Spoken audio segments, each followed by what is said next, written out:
Good evening, everyone. I'm Ashlee DeMartino inside the ballroom for the kickoff of Dancing with the Stars. They are continuing to work. They're building as fast as they can, dumping mud, rocks, and big concrete barriers into the area right here as more water continues to rush. They say it could go up by another foot in the next hour or so, and then they're hoping that that is as high as the water levels will go. It's been about a week and a half since a transformer explosion, gas leak, and two major fires happened in the art district.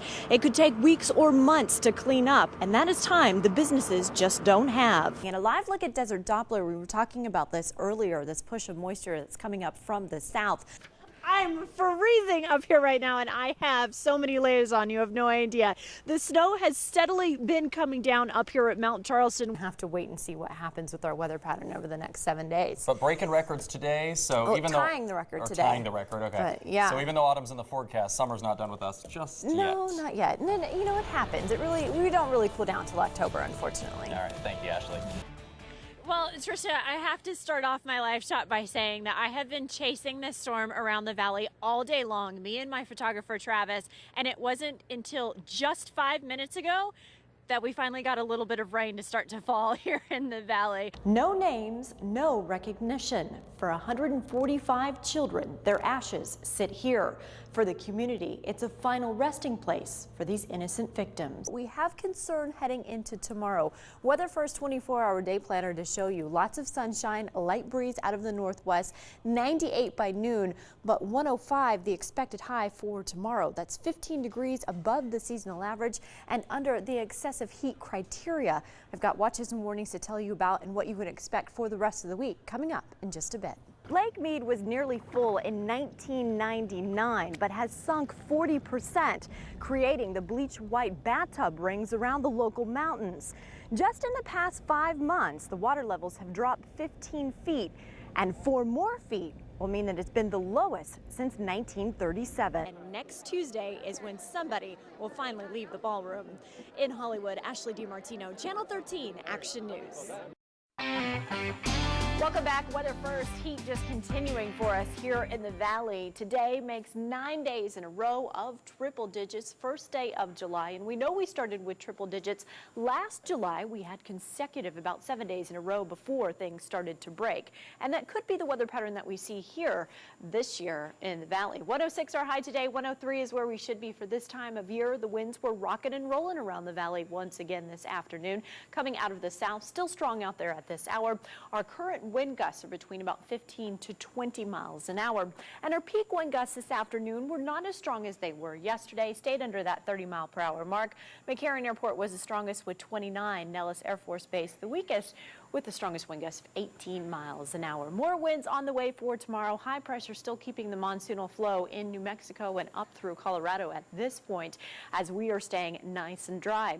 The story across the United States is the heat, and everybody seeing just a heat wave from the Midwest all the way up into New England.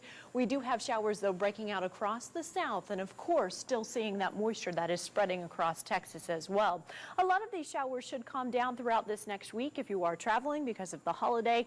What we will be experiencing, though, is just very hot and dry conditions for the Midwest and the South. Few showers, though, could spark up for the Northeast as we head into Wednesday. For us, we're going to be nice and dry. We're starting off our week with plenty of sunshine and temperatures staying above the seasonal average. Now, the monsoonal flow will start to develop and start to push in as we head into our Wednesday afternoon. The more this expands as we head into the end of the week, brings us a better chance for some showers as we head into our Thursday and Friday afternoon.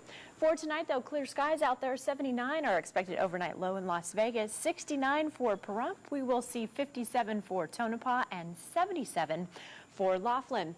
Temperatures tomorrow, 109 for Laughlin, 106 for Mesquite, 105 for us in Las Vegas, 100 for Pahrump, and 90 for Tonopah. Take a look at how everything will develop. Temperatures are going to cool, but the humidity levels will start to go up as we head into our Wednesday. Looks like a best chance for some showers will be in the southern part of Clark County. We're talking about Laughlin and Searchlight heading into our Wednesday. More of that moisture, though, expanding with the best chance for some showers Thursday and Friday for us here in Las Vegas. Just a light sprinkle out there, not heavy downpours coming. It is the first monsoon in the season if it develops for us. I'm kind of excited to see some rain. It's been hot and dry for a little too long now. Yeah, it has been. All right. Well, thank you, Ashley. With the latest on the situation up there in Arizona, Ashlee. Well, Steve, we are standing right in front of where those homes were swept away, and we're going to pan off to show you that crews are working. They're continuing to work to build just a levee for right now so that the water doesn't continue to rise into this neighborhood. We are actually also standing in front of one house that is almost crumbling. It pretty much is just a garage at this point. Hopefully we show you that in a little bit, but we talked to many neighbors in this community as they were packing up and getting up to higher ground. I'm ready to get out of here right now. You know, it's there's no sense in staying and risking our lives for that.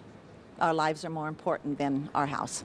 Lois Rothsmeyer lives next door to the house that was ravaged by the flooding. It's a mess. It's a complete mess. The community of Beaver Dam is stunned, saying this is worse than the flood of 2005. It's sad for this community because this community had just kind of rebuilt from the 05 flood, now get hit again 5 years later.